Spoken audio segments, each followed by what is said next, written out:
오늘 함께 나누실 말씀은 창세기 40장 9절에서 15절 말씀입니다. 네, 창세기 40장 9절에서 15절 말씀입니다. 제 성경으로는 61쪽에 있습니다. 네, 구약 61쪽입니다. 창세기 40장 9절에서 15절 말씀입니다. 다 찾으셨나요? 네, 우리 함께 교독하도록 하겠습니다. 제가 먼저 봉독하겠습니다.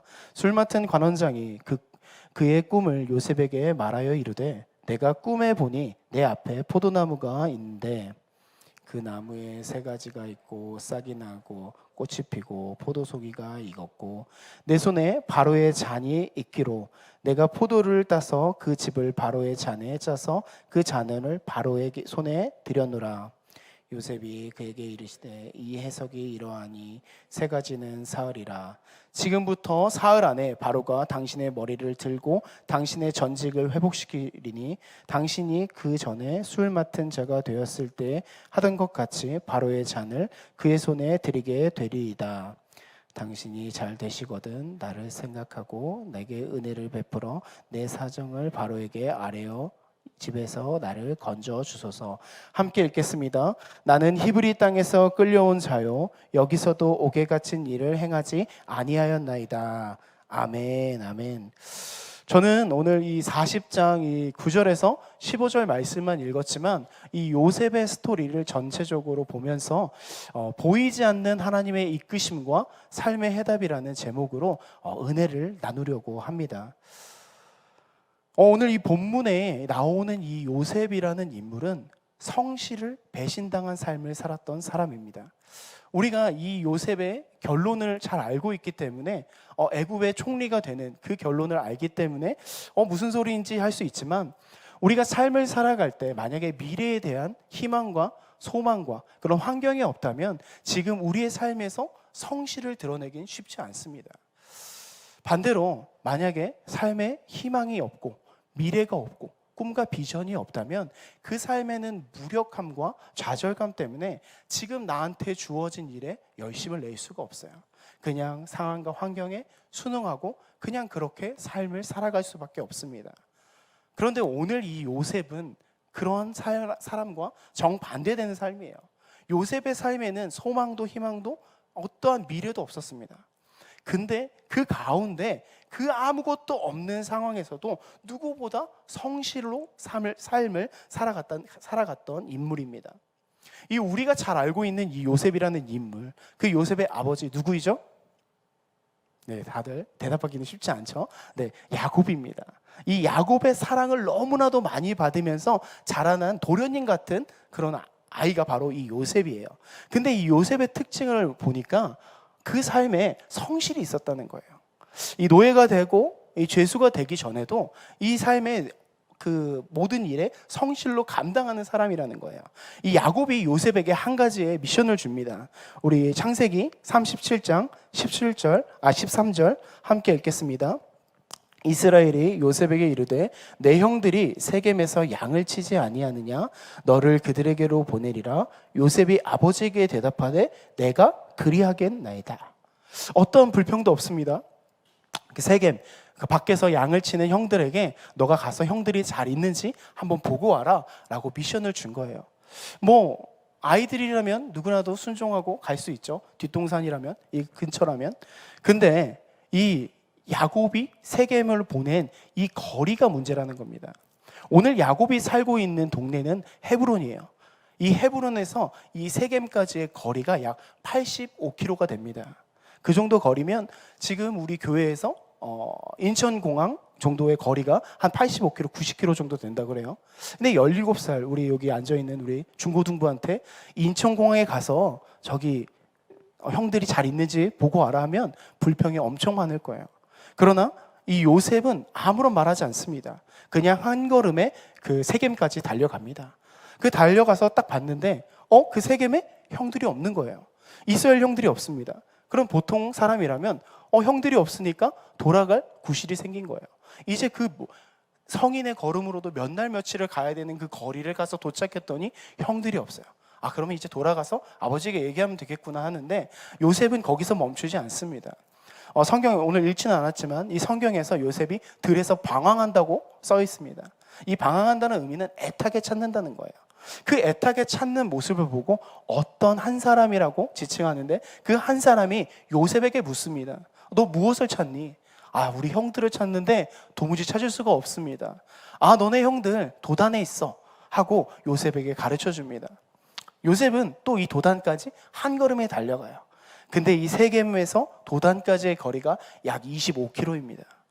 총 110km의 그 거리를 아무렇지 않게 아버지의 말씀에 순종해서 성실함으로 그 거리를 걸어가요.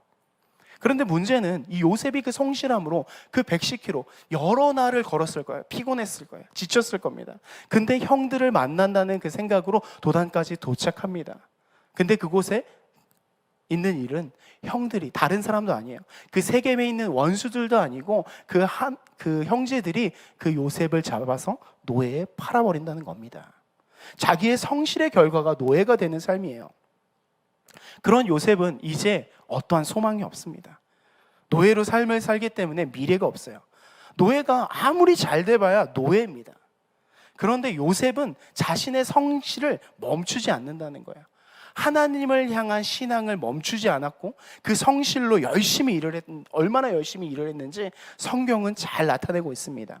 이 하나님의 형통함 속에서 요셉은 보디발의 총무로 일을 하게 돼요. 모든 것을 이렇게 관리하는 이게 총무가 되는 겁니다. 자, 이 총무로 됐다는 것은 권력을 쥐었다는 거예요. 노예이지만 다른 노예들과는 다른 삶을 삽니다. 자기의 개인적인 삶을 살 수도 있고 다른 노예들보다는 더 나은 음식을 먹었을 수도 있습니다. 이 성경에서 그것을 잘 나타내고 있어요. 창세기 39장 9절 우리 함께 읽겠습니다. 이 집에는 나보다 큰 이가 없으며 주인이 아무것도 내게 금하지 아니하였어도 금한 것은 당신뿐이니 당신은 그의 아내임이라. 그런즉 내가 어찌 이 큰 악을 행하여 여호와 하나님께 죄를 지으리까. 요셉도 알고 있습니다. 그 집에서 주인과 아내 다음으로 자기가 가장 큰 자라는 거, 권력을 쥐고 있어요. 권력에 타협하기 쉽습니다. 아마 요셉은 이 오는 유혹에 그 결과가 무엇인지 잘 알았을 겁니다. 권력에 순응해서 그 유혹에 적당히 타협하고 더 많은 권력을 얻었을 수도 있었을 거예요. 그러나 요셉은 그러하지 않습니다. 요셉의 어떤 말을 합니까? 큰 악을 행하여 하나님께 죄를 지으리까. 요셉은 권력을 쥐고 노예가 됐어도 하나님 앞에서 삶을 살고 있는 것입니다. 많은 사람은 이 상황 속에서 지금 다가오는 이 현재의 힘듦, 이 고난이 다가왔어요. 요셉에겐 고난이죠. 권력을 쥐고 있는데 유혹이 다가온 겁니다. 이것을 뿌리쳐도 어떤 일이 있는 줄 알고 이 유혹에 응해도 하나님 앞에 죄를 짓는 걸 알고 있습니다. 그러니까 요셉은 지금의 현재의 힘듦과 이 하나님의 주신 이끄심에 대해 그 사이에서 갈등할 수도 있어요. 많은 사람들은 그 안에서 갈등했을 겁니다. 그러나 이 믿음이라는 이 요셉의 믿음으로 말미암아 그것들을 다 버리고 하나님 앞에서 살게 됩니다. 그런데 이 믿음을 지킨 결과, 우리가 믿음을 지켰다면 하나님께서 거기서 건져내 주셔야 되는데 보디발이 딱 나타나서 뭐 하는 거야? 하면서 하나님이 해결해 주셔야 되는데 하나님이 그런 어떠한 역사도 없었다는 거예요. 그 결과, 믿음을 지킨 결과가 결국은 감옥에 가는 죄수가 됩니다. 이 성경에선 정확히 얘기하지 않습니다. 그러나 이 보디발의 분노가 요셉에게 향하지 않았다는 것을 우리는 어렴풋이 알 수 있습니다.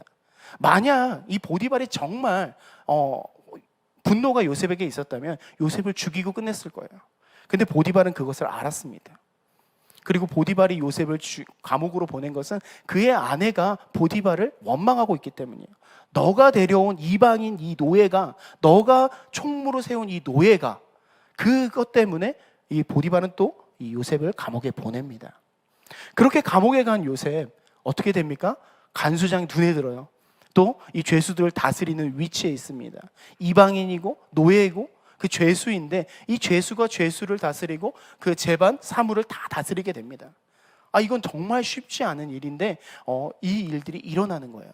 저는 이 말씀들을 전체적인 것을 쭉 읽으면서 이 주목했던 부분이 또 이 부분입니다. 창세기 39장 2절 그리고 21절입니다. 우리 함께 읽겠습니다. 2절. 여호와께서 요셉과 함께 하심으로 그가 형통한 자가 되어 그의 주인 애굽 사람 집에 있으니. 21절 함께 읽겠습니다. 여호와께서 요셉과 함께 하시고 그에게 인자를 더하사 간수장에게 은혜를 받게 하시매. 저는 여기서 여호와께서 요셉과 함께 하심으로, 하나님과 함께 하시는데 그 결과가 노예라는 겁니다. 하나님과 함께 하는데 결과가 죄수예요. 노예에서 잘 돼봐야 노예라고 말씀드렸습니다. 그 결과가 억울한 일, 자기가 잘못한 일도 아니에요. 억울한 일 한 번에 다시 죄수가 돼버린 겁니다. 이제 권력을 얻고 조금 편한 삶을 살 수 있었는데 그 삶에서 죄수의 신분으로 된다는 거예요. 또다시 자유를 잃어버립니다. 자, 이 위의 내용으로만 해도 요셉의 삶은 저주 그 자체입니다. 그리고 그 결정타를 주는 게 저는 개인적으로 오늘 읽은 이 본문이라고 생각해요. 요셉은 노예일 때도 죄수일 때도 그 성실함을 멈추지 않았습니다. 하나님의 형통하심 가운데서 신실함으로 인해 죄수나 노예일 때 관리자의 그 신분을 얻었어요. 성경에서는 정확한 시간을 말해주고 있지는 않지만 아마 죄수로 이 감옥에서 꽤 많은 시간이 흐른 것 같습니다. 그래서 많은 시간을 죄수들을 다스렸을 거예요. 그렇게 열심히 옥을 관리하던 이 요셉은 이 높은 신분의 죄수의 꿈을 회몽해주는 기회를 얻습니다. 누구예요? 이 술 맡은 관원장입니다. 요셉이 성실했다는 것을 우리가 볼 수 있는 것은 요셉이 이 술 맡은 관원장의 얼굴에 근심이 있다는 것을 바로 캐치해요. 그것을 성실함이 있었기 때문에 근심을 캐치할 수 있었던 거예요. 그래서 묻습니다. 그리고 그 꿈을 해몽해줘요. 그때 이 요셉은 내가 너의 꿈을 해몽해 줄 테니까 너도 나의 부탁을 들어줘라고 얘기하지 않습니다. 그냥 꿈을 해몽해주고 간곡히 부탁해요. 우리 14절 읽었지만 한 번 더 읽겠습니다. 당신이 잘 되시거든 나를 생각하고 내게 은혜를 베풀어서 내 사정을 바로에게 아뢰어 이 집에서 나를 건져주소서. 요셉은 술 맡은 이 관원장에게 제발 내 은혜를 좀 베풀어 주세요라고 간청합니다. 그런 간청, 그냥 기대를 했을 거예요. 이제 11년 정도를 하나님 앞에서 이 고난을 이 노예로 죄수로 열심히 그 안에서도 하나님을 잃어버리지 않고 살았으니까 하나님이 이 술 맡은 관원장을 통해서 나의 삶을 바꿔주시겠구나. 기대가 있었을 것 같아요. 얼마나 기대했겠습니까? 술 맡은 관원장이 복직이 됩니다. 그 꿈처럼. 그럼 이제 한 달 지났어요. 기다릴 수 있습니다. 한 달이 지나고 2달 되고 3달이 되고 1년이 지났어요. 절망이 더 크게 찾아왔을 것 같습니다. 하나님이 왜 구원을 주시지 않을까? 내가 이 억울함 가운데서 나의 삶을 이끌어주지 않지? 그런 힘듦이 있었을 것 같습니다. 우리가 이 결과적으로 이 요셉이 총무가 되고 요셉의 총리가 되고 많은 생명을 구하고 이스라엘을 또 이 요셉을 통해서 구원의 통로로 쓰임 받는다는 거 우리가 잘 알고 있어요. 그러나 우리의 이 삶 속에서 이 고난 가운데서 하나님이 어떻게 역사한지를 모른다는 겁니다. 요셉도 몰랐어요. 그러나 그 과정 속에서 하나님의 보이지 않는 이끄심과 훈련을 이 요셉에게 주었습니다. 그리고 거기서 하나님이 주신 인생의 해답을 찾았어요. 요셉은 그곳에서 실망하지 않고 낙담하지 않고 계속해서 성실함으로 하나님 앞에 살았습니다. 우리는 이 요셉의 고난의 이야기 속에서 우리가 주목해서 봐야 되는 것이 있다는 겁니다. 자, 먼저는 이 고난 가운데 있는 보이지 않는 하나님의 훈련이 있다는 것입니다. 요셉은 13년이라는 이 시간 속에서 2가지의 훈련을 받습니다. 물론 이 안에 더 많은 훈련들이 있었을 것 같아요. 그러나 제가 묵상한 것은 이 2가지의 훈련인데 그 중에 첫 번째 훈련은 능력에 대한 훈련입니다. 요셉이 바로의 꿈을 해몽했습니다. 그리고 애굽의 총리가 돼요. 그러면 그냥 단순히 이 가뭄의 때를 해결할 수 있는 이 곡식을 관리하는 관리로만 세웠어도 됐을 텐데 이 바로는 이 노예 출신인 이 죄수를 애굽에서 바로 다음 가는 왕 다음 가는 이 총리로 권력자로 세웁니다. 창세기 41장 41절 바로가 또 요셉에게 이르되 내가 너를 애굽 온 땅의 총리가 되게 하노라 하고 작은 기업 하나 다스리는 거 거기서 사물을 보는 것도 쉬운 일이 아닙니다. 근데 그 당시에 최강국이었던 이 애굽을 다스릴 수 있는 것은 아무나 할 수 있는 일이 아닙니다. 거기다가 이제 30살이에요. 그때 당시 30살이 돼야지 이제 사회에서 어른으로, 성인으로 인정받을 수 있는 그 나이인데 요셉이 이걸 감당할 만한 훈련을 받았다는 겁니다. 요셉이 어디 있었습니까? 보디발의 총무로 있었어요. 그곳에서 애굽의 전반적으로 돌아가는 시장 경제를 배웠을 겁니다. 총무가 하는 일이 무엇입니까? 그래서 그 시장을 읽고 흐름을 보고 어떻게 이것이 애굽이 돌아가는지에 대해서 실제로 경험하고 배웠을 거예요. 그리고 이 보디발의 이 집은 그냥 집이 아니었습니다. 막대한 부를 가진 집이었어요. 그래서 노예들도 많고 총무를 세워야 되는 집이었어요. 그렇기 때문에 그곳에서 이 재물을 맡을 수 있는 이 능력을 훈련을 받습니다. 그리고 요셉이 다음으로 향한 곳이 어디예요? 죄수가 있는 곳입니다. 감옥이에요. 그곳에서 무슨 일을 했습니까? 창세기 39장 22절 간수장이 옥중 죄수를 다 요셉의 손에 맡김으로 그 재반 사물을 요셉이 처리하고, 그가 갇힌 감옥은 그냥 하급 죄수들이 갇히는 감옥들이 아니에요. 왕의 죄수를 가두는 곳이라고 애굽의 높은 자들을 만나면서 관련된 지식을 또 들었을 수 있을 겁니다. 물론 이것을 통해 술 맡은 관원장을 만나는 그 통로로 하나님이 사용하셨어요. 요셉은 이런 전반적인 시간들을 통해서 어떻게 통치하고 다스리는지 이 능력에 대한 하나님이 주신 은사를 키워서 힘이 능력으로 세운 것입니다. 하나님의 형통함을 더했지만 요셉이 가지고 있는 본질적인 이 성실함을 통해서 하나님은 그 모든 것들을 준비하셨다는 겁니다. 철저한 하나님의 통제, 그 인도하심을 따라서 보디발의 집에서 또 이 왕의 죄수를 가두는 옥에서 이 다스릴 수 있는 능력과 훈련을 받습니다. 만약 이 시간들이 없었다면 요셉이 총리가 돼서 정말 하나님이 부르실 때 그 부르심에 응답하고 쓰임받을 수 있는지 우리는 생각해 볼 수 있어야 돼요. 하나님의 보이지 않는 이 훈련들, 하나님의 이끄심은 성경 전반적으로 걸쳐서 나옵니다. 아브라함이 처음에부터 믿음이 강한 게 아니었습니다. 아브라함이 하나님의 훈련을 통해서 정말 그 믿음을 가지고 살았기 때문에 나중에 이삭을 바치라는 그 명령에 순종하고 그 시험에 통과할 수 있었던 것입니다. 하나님이 개입하시긴 하시지만 그 안에서 행할 수 있는, 우리 안에 주신 그 선물, 그 은사를 발현할 수 있는 그 훈련의 장을 주신다는 겁니다. 정말 하나님의 부르신 그 부름받은 자로 우리를 준비시킨다는 겁니다. 이 성경에서 하나님은 요셉에게 이 모든 것이 너 이거 훈련이니까 조금만 견뎌. 그러면 내가 널 건져줄 거야. 너를 총리로 세워줄 거야. 이렇게 말하지 않습니다. 요셉도 몰랐어요. 그럼에도 요셉은 하나님 안에서 삶을 살았습니다.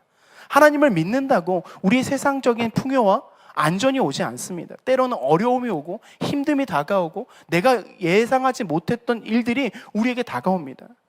이 어둠이 가득 차여 있는 이 세상, 마지막 때가 다가오는 이 세상 가운데 하나님께서는 우리를 사용하시기 위해서 하나님의 가장 빠른 길로 우리를 세우시고 있다는 그 훈련의 장을 우리에게 주고 계신다는 겁니다. 제가 아름다운 우리 교회에 오면서 하나님께서 나를 어떻게 이끄셨는지에 대해서 돌아보니까 그곳에는 하나님의 훈련이 있었다는 거예요. 저는 그때 당시에 그게 하나님의 훈련인지는 잘 몰랐습니다. 지금 돌아보니까 제 안에 연약함이 너무 많아요. 지금도 많지만 그 어렸을 때의 혈기와 그 왕성함들이 너무 많았어요. 근데 하나님께서 필리핀의 선교지로 저를 옮기시고 그곳에서 하나님을 바라보는 훈련을 시키셨습니다. 그 안에서 물론 행복하고 또 즐겁고 기쁨고 하나님이 말할 수 없는 그 은혜를 수없이 부어주셨어요. 그런데 그 안에서도 힘듦이 있었다는 겁니다. 젊은 청년의 때에 평범한 삶을 살기도 하고 한국에서 많은 친구들을 만나고 즐기는 삶을 살고 싶었을 때도 있었어요.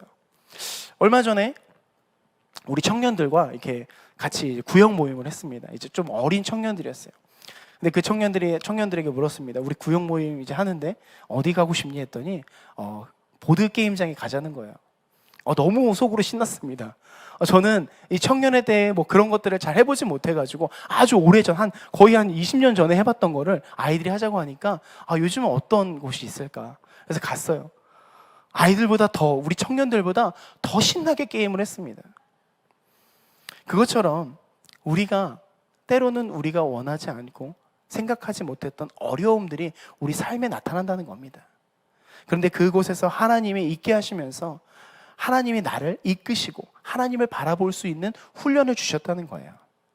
이처럼 하나님은 우리 삶 속에서 보이지 않는 이끄심과 훈련을 주신다는 겁니다. 사람마다 다르고 각자 부르심에 따라 다를 수 있어요. 지금 내게 주신 이 사역의 자리, 직장과 이 학업 가운데서 이 반복적으로 하나님께서 우리에게 경험하게 하신 것들이 있다는 겁니다. 우리는 그곳 가운데서 성실로 하나님께서 나의 미래를 이끌고 계시구나, 하나님이 어떻게 나의 삶을 이끄셔서 하나님의 역사에 나를 세우실까, 우리는 기대하면서 살아갈 수 있어야 합니다. 지금 당장은 어떤 삶인지 어떤 훈련인지 모를 수 있어요. 요셉도 몰랐을 겁니다. 그러나 우리가 이 하나님 안에서 살아가고 있다면 이 하나님의 보이지 않는 이끄심으로 이 하나님의 때에 우리를 세우신다는 것을 믿음으로 나아가야 합니다. 요셉은 23년이라는 이 시간 동안 하나님의 훈련을 성실히 임했어요. 어떻게 될지도 몰랐습니다. 근데 시간이 지나고 보니까 자기에게 그 능력이 이미 있다는 겁니다. 감옥에서 죄수와 이 재반 사물을 다스리는 능력. 솔직히 그때 당시에 그게 무슨 대단한 능력입니까? 거기서 어떻게 하나님의 영광을 드러냈겠어요?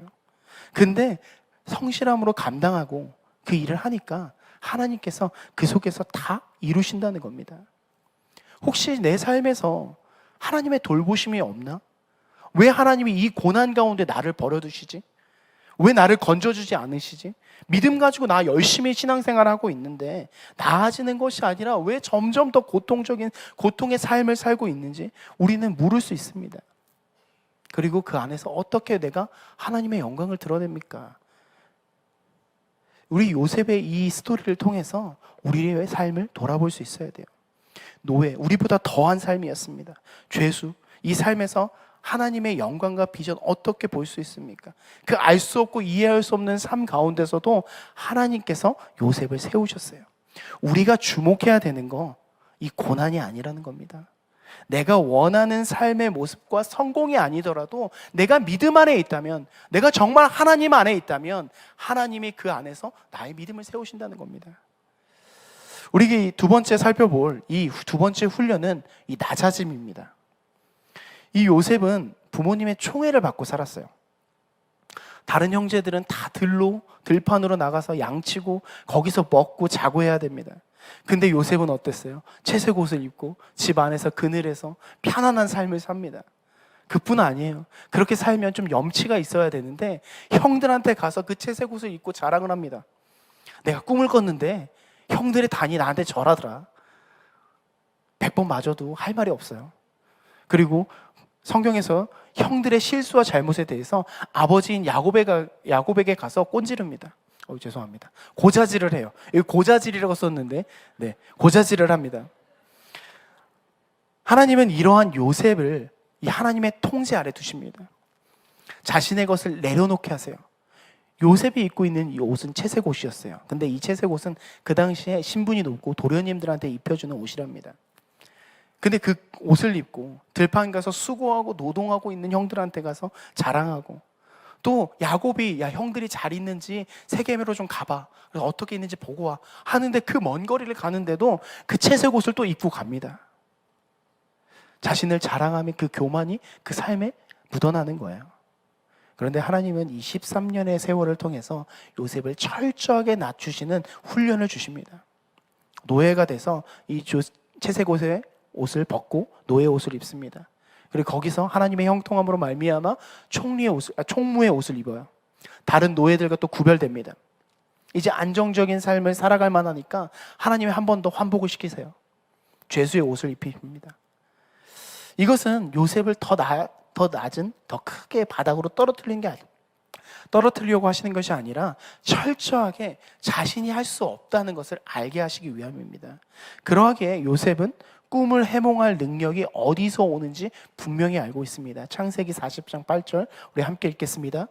그들이 그에게 이르되 우리가 꿈을 꾸었으나 이를 해석할 자가 없도다. 요셉이 그들에게 이르되 해석은 하나님께 있지 아니하니까 청하건대 내게 이르소서. 17세의 요셉도 꿈을 꿨어요. 근데 꿈을 해몽할 능력이 없습니다. 그런데 이 모든 이 삶을 통해서 이제는 하나님을 붙잡고 의지하기 때문에 그 꿈을 해몽할 지혜가 생기고 지식이 생긴 겁니다. 또한 이 애굽이 이 요셉이 총리가 될 때 이 훈련이 없었다면 그는 교만해졌을 거예요. 하나님을 향한 낮아짐이 없었다면 그 높은 자리에 올랐을 때 자기의 일로 내가 열심히 했어, 그래서 내가 총리가 된 거야, 그런 교만함으로 넘어졌을 겁니다. 물론 하나님이 원하시면 하나님은 이런 과정 없이 요셉을 총리로도 세울 수 있었을 거예요. 그런데 그랬을 때 요셉은 넘어졌을 겁니다. 분명히 교만해졌을 거예요. 하나님은 이 고난의 시간을 통해서 요셉이 하나님만이 참 해답이구나, 하나님만이 진리이구나를 분명히 깨달았습니다. 이 낮아짐의 훈련을 이유로 이 잘못을 고자질하고 이 형제들한테 자랑하던 요셉이 모든 것이 하나님의 주권 아래에 있습니다라고 고백을 합니다. 창세기 45장 5절에서 7절 우리 함께 합독해 보도록 하겠습니다. 당신들이 나를 이곳에 팔았다고 해서 근심하지 마소서, 한탄하지 마소서. 하나님이 생명을 구원하시려고 나를 당신보다 먼저 보내셨나이다. 이 땅에 2년 동안 흉년이 들었으나 아직 5년은 밭갈이도 못하고 추수도 못할지라. 하나님이 큰 구원으로 당신들의 생명을 보존하고 당신들의 후손을 세상에 두시려고 나를 당신들보다 먼저 보내셨나니. 이 고백에 이제 요셉은 낮아짐이 있습니다. 겸손함이 있어요. 하나님 앞에서 하나님이 이 일을 행하셨습니다. 당신도 아니고 나도 아니고 하나님이 이 모든 것을 통해서 우리의 생명을 건져내셨습니다라고 고백하는 거예요. 많은 사람들은 높은 자리에 오르면 교만에 빠지기도 합니다. 거의 많은 사람들이 교만함이 있어요. 그렇기 때문에 성경에서 누구도 의인이라고 하지 않습니다. 원래 가지고 있던 마음을 잃어버리고 감사를 잃어버려요. 하나님을 높였던 사람들이 하나님을 높이는 그 영광을 자기가 취하게 됩니다. 물질과 세상의 명예, 그 쾌락들로 우상을 섬기는 죄에 빠져서 하나님과 멀어지는 삶을 살게 됩니다. 혹시 우리 안에 높아지려고 하고 하나님이 하신 일을 보지 못하는 영적인 맹인으로 살고 있지 않은지 돌아보기 원합니다. 그리고 하나님께서 지금 내 삶을 통해서 하나님만이 해답인 것을 알게 하시는 훈련이 이 머리가 아니라, 그냥 지식이 아니라 이 삶 속에서, 마음 속에서 우러나는 그 훈련을 받고 있지 않는지 우리는 돌아보기를 소망합니다. 요셉은 이 두 가지의 훈련, 또 더 많은 훈련을 통해서 이 애굽의 총리가 되어 하나님이 이루시는 역사, 이스라엘을 건져내시고 많은 영혼들을 구원하는 그 구원의 통로로 쓰임을 받게 됩니다. 언뜻 보면 이해할 수 없는 이 고통, 하나님 정말 너무하시다 할 수 있는 그 삶 가운데서도 하나님은 우리를 이끄시고 우리 삶 가운데 하나님의 은혜로 사용하신다는 겁니다. 이 두 번째로 이 요셉의 고난의 삶을 통해 이스라엘의 삶에 해답을 주셨다는 것입니다. 요셉은 고난을 받았어요. 이 구원의 통로로도 쓰임을 받았습니다. 만약 이 요셉을 이 애굽의 총리로 세우지 않았다면 야곱과 그의 형제들 또 자손들은 많은 힘듦을 겪었을 거예요. 또 이 중에 몇몇은 죽었을 겁니다. 그리고 또 어떤 일이 있었습니까? 질투로 시기로 자기 형제인데 잡아 죽이는 그 악을 범하는 이 형제들이 다 변화됐어요. 하나가 된 겁니다. 이 이스라엘은 하나님이 택한 백성이에요. 아브라함에게 한 언약을 통해서 이 자손들이 무별과 같이 번성하고 번창할 거라는 언약을 주셨습니다. 이스라엘 민족은 이 하나님의 언약대로 번성해야 돼요. 번창해야 됩니다. 하나님의 민족으로 세워져야 됩니다. 그것이 그들의 삶의 해답이에요. 왜냐하면 하나님께서 주신 목적이 그들이 하나님의 백성이 되는 것이기 때문에 그들이 번성하고 하나님 앞에 찬양하는 삶이 그들의 삶의 해답이라는 겁니다. 근데 하나님께서는 이 이스라엘 백성, 아직 연약할 때 유목민으로 살고 있는 그들을 이 번성하기 가장 좋은 곳으로 인도하셨어요. 요셉을 택해서 애굽이라는 이 강대국 안에서 안전하게 비호 아래서 번성할 수 있는 계획으로 그를 이끄셨다는 겁니다. 이 요셉의 고난 속에서 이스라엘의 삶의 해답을 주셨으면 이 요셉의 고난이 시작도 전에 하나님께서 이미 예비하셨어요. 계획을 하셨다는 겁니다. 요셉의 고난의 스토리에 가장 먼저 시작하는 것은 요셉의 꿈입니다. 이 꿈 속에서 하나님의 계획 아래 있고 주권 아래 있음을 분명히 드러내십니다. 이 요셉의 이야기는 꿈으로 시작하는데 이 요셉의 전체적인 이 스토리에서 세 종류의 꿈이 나타납니다. 우리가 잘 알고 있듯이 요셉이 꾼 꿈, 그리고 술 맡은 관원장과 떡 굽는 관원장이 꾼 꿈, 바로가 꾼 꿈입니다. 이 꿈에서 각기 2번씩의 꿈을 주시는데 하나님은 그 꿈을 통해서 그냥 한 번 해줘서 우연이 아닌 2번의 확신함으로 이들에게 확신을 주시는 겁니다. 이 모든 것, 하나님이 꿈을 주시고 미래를 성취하심으로 이 모든 것은 하나님 계획 아래 있음을 알게 하십니다. 우리의 모든 것은 이 하나님께서 이루시고 통치하고 계신다는 것을 우리는 기억해야 돼요. 요셉이 17살에 주신 이 곡식단이 절하고 해와 달과 11별이 그 절하는 것을 이 꿈을 통해서 자, 내가 너를 선택해서 애굽의 총리를 세울 거라는 그 계획을 분명하게 보여주셨습니다. 그냥 요셉에게만 갖고 있는 것이 아닌 형제들에게 선포하고 그의 아버지인 야곱에게도 선포합니다. 이 말씀에 이 요셉의 아니라 이 모든 고난을 통해서 하나님께서 삶의 해답이 되셨다는 것입니다. 창세기 46장 2절에서 3절 우리 함께 읽겠습니다. 그 밤에 하나님이 이상 중에 이스라엘에게 나타나 이르시되 야곱아 야곱아 하시는지라 야곱이 이르되 내가 여기 있나이다 하매 하나님이 이르시되 나는 하나님이라 내 아버지의 하나님이니 애굽으로 내려가기를 두려워하지 말라 내가 거기서 너로 큰 민족을 이루게 하리라. 하나님의 언약이 이 요셉을 통해서 성취하겠다고 야곱에게도 분명히 말씀해 주시는 겁니다. 너의 삶의 해답은 그 애굽으로 내려가.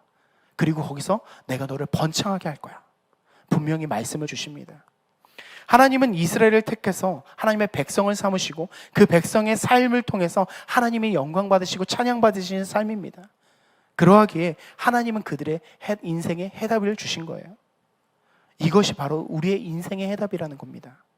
요셉을 통해서 이스라엘을 구원하시고 번성케 하신 것 같이 우리에게는 예수 그리스도를 보내주셨어요.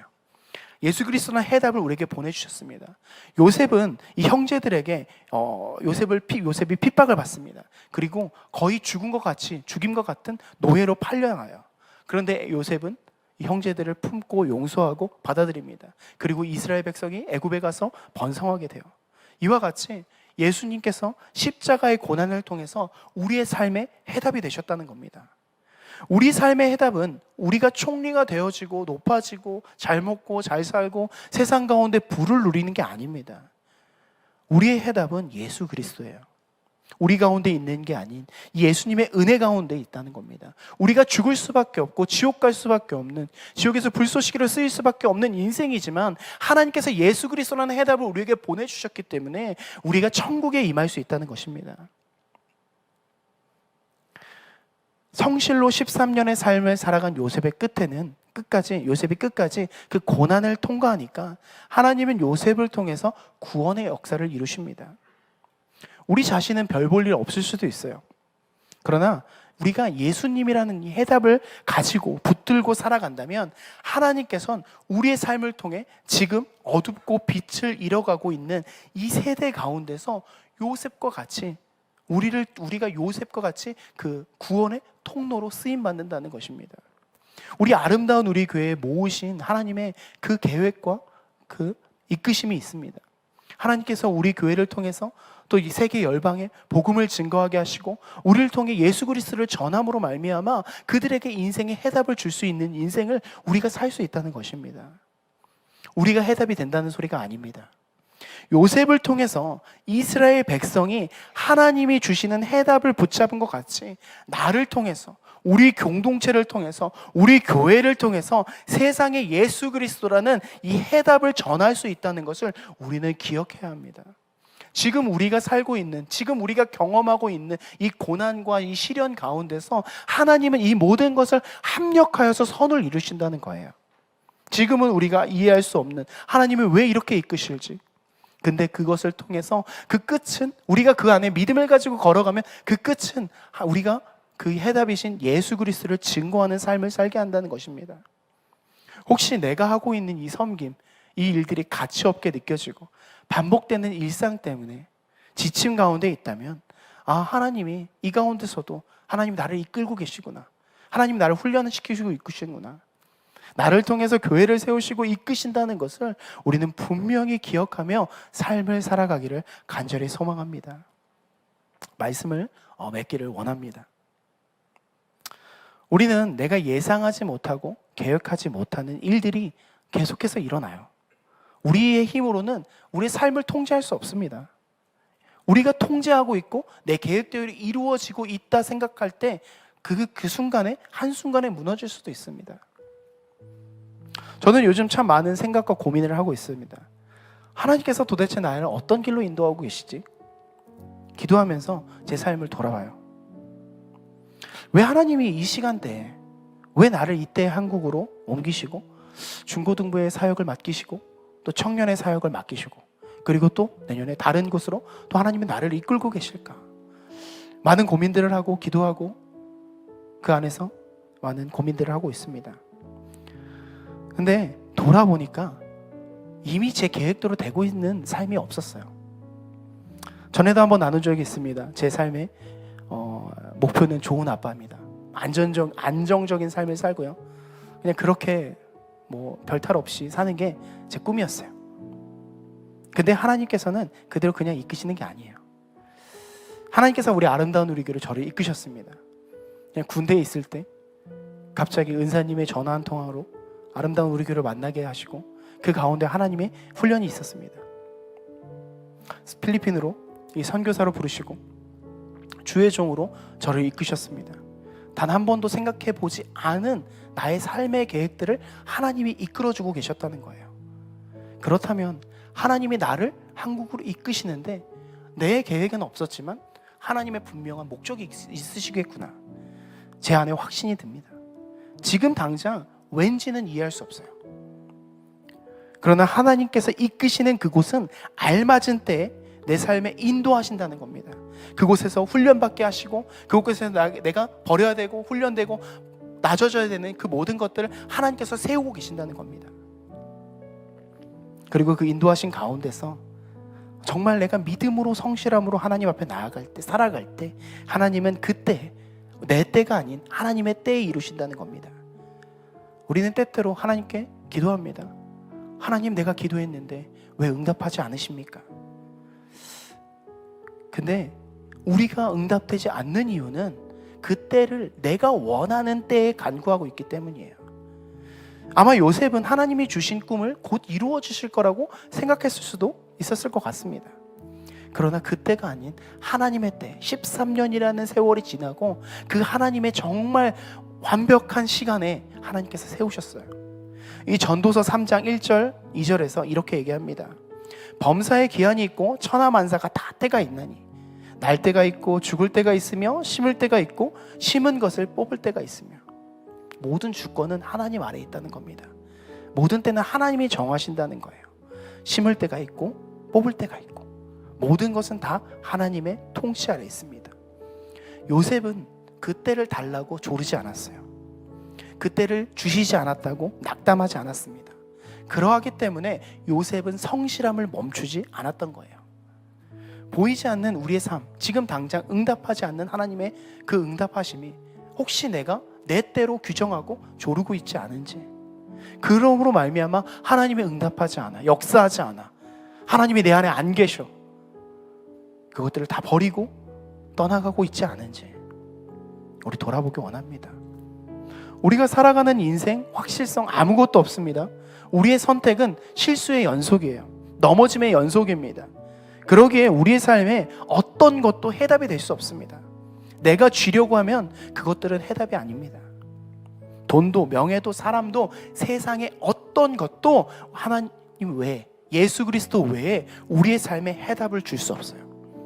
나의 삶의 해답이 되시는 그 예수님을 간절히 붙잡으면서 보이지 않아도, 내가 고난 가운데 있어도, 혹시 내가 잘 되고 있어도 그 가운데서 하나님을 향한 믿음으로 말미암아 성실로 일하는 우리가 되기를 간절히 소망합니다. 오늘 이 찬양 함께 한 번 더 고백하시고 우리 기도하기를 원합니다. 하나님의 부르심에, 하나님의 부르심에는 후회하심이 없네. 내가 이 자리에 선 것도 주의 부르심이라. 하나님의 부르심에는 실수질 수가 없네. 나를 부르신 하나님 부르신 우리 작은 나를 부르신 작은 나를 부르신 뜻을 나는 우리는 알 수 없지만 하나님은 분명히 뜻이 있다는 것입니다. 순종으로 주의 길을 가리라. 때론 내가 연약해져도 주님 날 도우시니 주의 놀라운 그 계획을 나는 믿으며 날 부르신 뜻 내 생각보다 크고 날 향한 계획 나의 지혜로 증명 못하나 가장 좋은 길로 가장 완전한 길로 오늘 우리 처음부터 다시 한번 고백하시겠습니다. 하나님의 부르심 부르심에는 후회하심이 없네. 내가 이 자리에 선 것도 주의 부르심이라.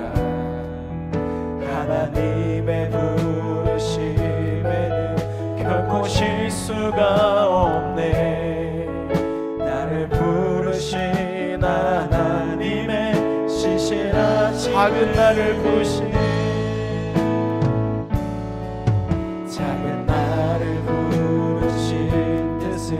나는 알 수 없지만 오직 감사와 순종으로 주의 길을 가리라.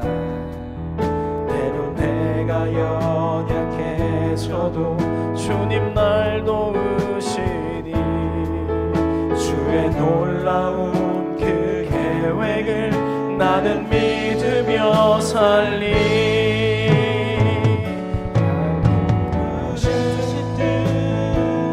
내 생각보다 크고 날 향한 계획 나의 지혜로 증명 못하나 가장 좋은 길로 가장 완전한 길로 오늘도 날 부르신 뜻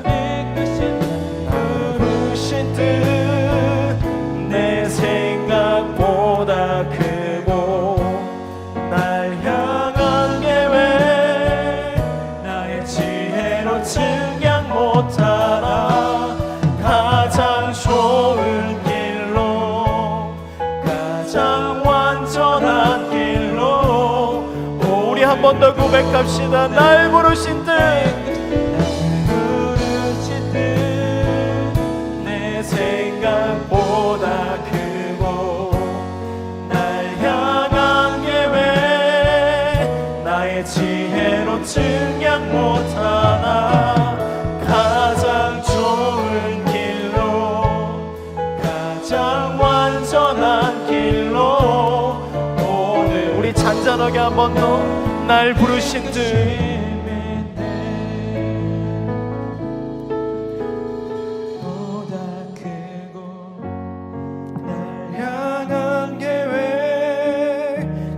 지혜로 증명 못하나 가장 좋은 길로 가장 완전한 길로 오늘도 날 이끄심 믿네. 우리 이 시간 함께 기도하길 원합니다. 우리 먼저 말씀을 놓고 기도합시다. 하나님이 우리를 부르신 곳에는 분명한 이유와 하나님의 계획이 있습니다. 그 길에 세상적인 관점에서 고난과 고통일 수 있어요. 그러나 그 길에 우리를 있게 하시는 건 하나님의 훈련이 있고 하나님의 이끄심이 있다는 것입니다. 우리가 그것 가운데서 성실로 하나님 앞에 나아가면 하나님께서 우리의 길을 열어주신다는 것을 믿음으로 말미암아 우리가 나아가고 삶을 살아가길 원합니다.